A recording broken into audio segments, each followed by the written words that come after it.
Dear students, I am Jessie Massey, Assistant Professor, Department of History, KHM Unity Women's College, Manjeri.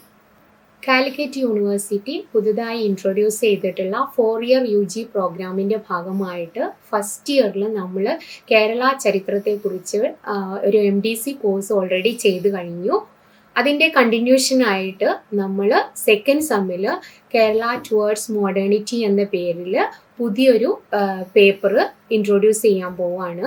അതിന് പ്രധാനമായിട്ടും 4 chapter ആയിട്ടാണ് divide ചെയ്തിട്ടുള്ളത്. അതിൻ്റെ first ചാപ്റ്ററിൽ നമുക്ക് എല്ലാവർക്കും അറിയാം, ഓരോ പ്രദേശത്തിൻ്റെ ചരിത്രം പരിശോധിക്കുമ്പോഴും അതിലൊരുപാട് പരിഷ്കർത്താക്കളുണ്ട്. ആ പരിഷ്കർത്താക്കളുടെ റോൾ എന്താണ്? ഇപ്പോൾ ഫോർ എക്സാമ്പിൾ നമ്മളുടെ കേരള ചരിത്ര പഠനത്തിൽ നമുക്കറിയാം, സാമൂഹിക പരിഷ്കരണ പ്രസ്ഥാനങ്ങൾ എന്ന് പറഞ്ഞ് നമ്മൾ ചെറിയ ക്ലാസ്സുകളിലെ ഒരുപാട് പഠിച്ചു പോയിട്ടുള്ളതാണ്. ശ്രീനാരായണ ഗുരു, വഖം അബ്ദുൽ ഖാദർ മൗലവി, VT ഭട്ടതിരിപ്പാട്, അയ്യങ്കാളി പോലെയുള്ള സോഷ്യൽ റിഫോമേഴ്സ് അവർ ഇൻട്രൊഡ്യൂസ് ചെയ്ത ചില റിഫോം മൂവ്മെൻറ്റിൻ്റെ ഭാഗമായിട്ട് സമൂഹത്തിലുള്ള അനാചാരങ്ങളും അനുഷ്ഠാനങ്ങളും ഇല്ലാണ്ടാക്കി വിദ്യാഭ്യാസ മേഖലകളിൽ ഒരുപാട് പ്രവർത്തനങ്ങൾ കൊണ്ടുവന്നു എന്നൊക്കെ നമുക്കറിയാം. ആ കാര്യങ്ങൾ എന്തൊക്കെയാണ് എന്നുള്ളതാണ് നമ്മൾ ഫസ്റ്റ് ചാപ്റ്ററിൽ പഠിക്കാൻ പോകുന്നത്. അതിൻ്റെ രണ്ടാമത്തെ ചാപ്റ്റർ എന്ന് പറഞ്ഞാൽ അതിൻ്റെ കണ്ടിന്യൂഷൻ ആയിട്ട് തന്നെ കേരളത്തിലെ എഡ്യൂക്കേഷൻ സിസ്റ്റം, പ്രത്യേകിച്ച് വെസ്റ്റേൺ എഡ്യൂക്കേഷൻ്റെ എമർജൻസിൻ്റെ ഭാഗമായിട്ട് കേരളത്തിൽ എന്തൊക്കെ മാറ്റങ്ങൾ ഉണ്ടായി എന്നുള്ളതാണ്.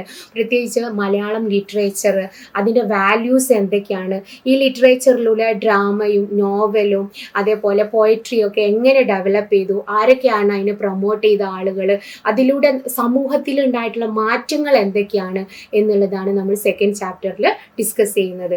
ദെൻ തേർഡ് ചാപ്റ്റർ അതിനെ കണ്ടിന്യൂ ചെയ്തുകൊണ്ട് തന്നെ പൊളിറ്റിക്കൽ മൂവ്മെൻറ്റ്സ് ഇൻ കേരള എന്നുള്ളതാണ്.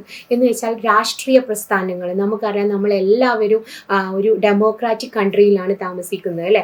അപ്പോൾ മൾട്ടി പാർട്ടി സിസ്റ്റമാണ് ഇവിടെ നിലനിൽക്കുന്നത്. അപ്പോൾ കേരളത്തിൽ രാഷ്ട്രീയപരമായിട്ടുള്ള പാർട്ടികൾ എങ്ങനെയാണ് എമേർജ് ചെയ്തിട്ടുള്ളത്, ഏതൊക്കെയാണ് പ്രധാനപ്പെട്ട പാർട്ടികൾ?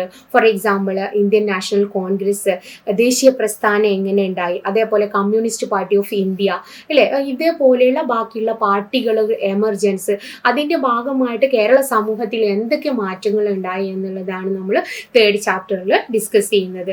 ദെൻ അതിൻ്റെ ഭാഗമായിട്ട് നാലാമത്തെ ചാപ്റ്റർ വരുന്നത് ആഫ്റ്റർ ഇൻഡിപെൻഡൻസ്, കേരളം സ്വാതന്ത്ര്യം കിട്ടിയതിന് ശേഷം, ഇന്ത്യക്ക് സ്വാതന്ത്ര്യം കിട്ടിയതിന് ശേഷം കേരളത്തിലുള്ള മാറ്റങ്ങൾ. പ്രത്യേകിച്ച് നമുക്കറിയാം, ബ്രിട്ടീഷ് കാലഘട്ടങ്ങളിലുണ്ടായിരുന്ന പിന്നെ എക്കണോമിക് എക്സ്പ്ലോയിറ്റേഷൻ, അതിൻ്റെ ഭാഗമായിട്ട് ഒരുപാട് മൂവ്മെൻറ്റ്സ് ഉണ്ടായിട്ടുണ്ട്. പ്രത്യേകിച്ച് ലാൻഡ് റിഫോം മൂവ്മെൻറ്റുകൾ, പ്രസ് മീഡിയയുടെയൊക്കെ ഇൻട്രൊഡക്ഷന്, ഇതിൻ്റെ ഭാഗമായിട്ട് ആധുനികതയിൽ കേരളത്തിൽ എന്തൊക്കെ മാറ്റങ്ങളാണ് സംഭവിച്ചത് എന്നുള്ളതാണ് ഈ പേപ്പറിലൂടെ നമ്മൾ ഡിസ്കസ് ചെയ്യുന്നത്. അപ്പം ഈ ഒരു MDC കോഴ്സിലേക്ക് എല്ലാ വിദ്യാർത്ഥിനികളെയും സ്നേഹപൂർവ്വം സ്വാഗതം ചെയ്യുന്നു. Thank you.